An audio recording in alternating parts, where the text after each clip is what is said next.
Friends and comrades, my name is Jerry White.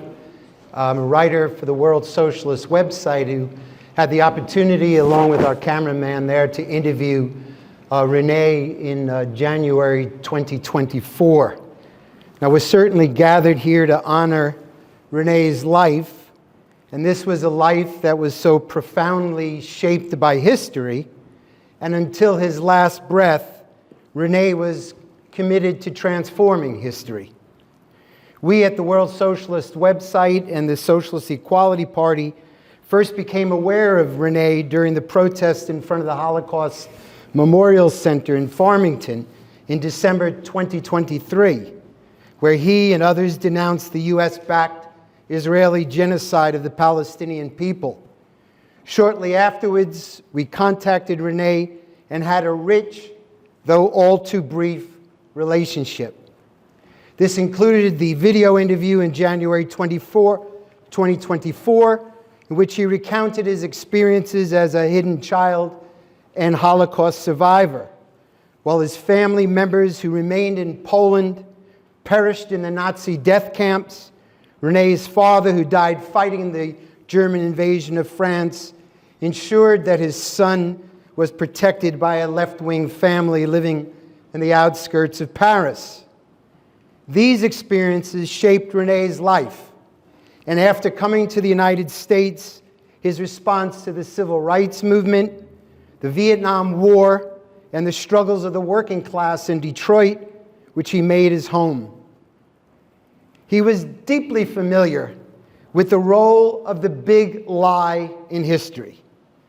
Hitler committed some of the most horrendous crimes in the history of human society, fighting the so-called Jewish Bolshevik conspiracy.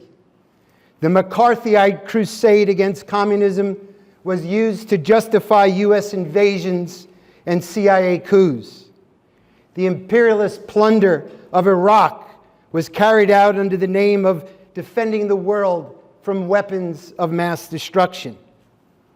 But there was no big lie that Rene hated more than the claim that opposing Israelis' ethnic cleansing of the Palestinians was, quote, anti-Semitic.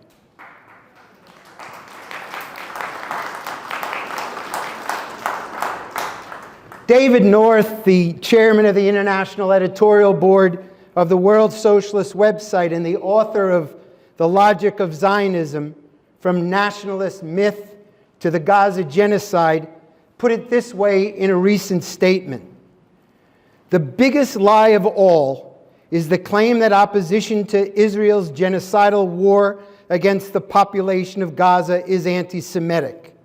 This lie is the filthiest libel against the Jewish people since the protocols of the elders of Zion.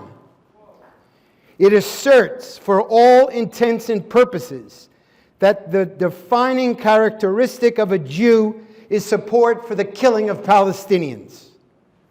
This identity of Jews is defined by the policies of the Israeli state and its fascistic Zionist ideologues.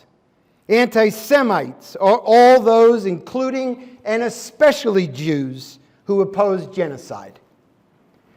This is a case," David North said, "of, quote, semantic inversion, that is, attributing to a word the opposite of its actual meaning, which is on a scale far greater than anything imagined by George Orwell in 1984's depiction of Newspeak."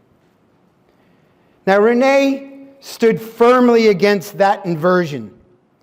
He knew what anti-Semitism was. He had lived through it.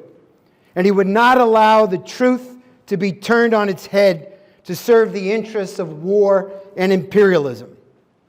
Quote, "The Trumpers, the Steve Bannons, they are the real Jew haters," is what Rene said in his interview. And he was right. Just last week, Defense Secretary Pete Hegseth appointed Kingsley Wilson, a notorious supporter of the white nationalist Great Replacement theory, as the Pentagon's chief secretary, press secretary.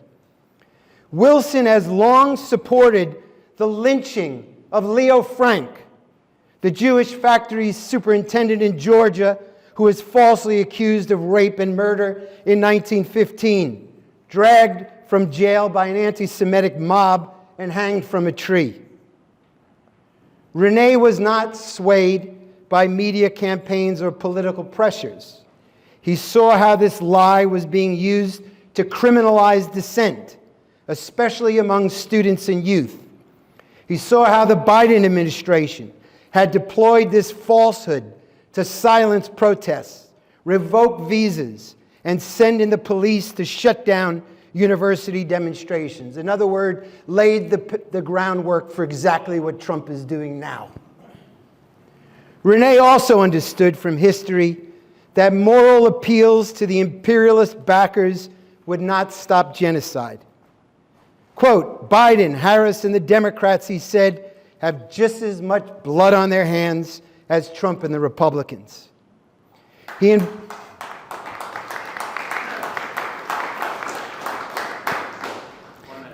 invited the World Socialist website to speak at his rallies because he wanted a socialist perspective presented to young people. He understood that only an independent, international struggle of the working class and all the oppressed to abolish capitalism can stop war and fascism. Let us remember Rene not only as a survivor, but as a fighter, a man who stood with Palestinian children facing bombs, just as others once stood with him. A man who believed that history brings not just knowledge, but responsibility. And he lived up to it. To honor Rene is not only to remember him, but to continue his work. He urged young people to look to the left-wing fighters of the Warsaw Ghetto Uprising as their role models, to tell the truth in the face of lies, to build solidarity across borders, and to fight uncompromisingly for a world without genocide, fascism, or war. Thank you very much.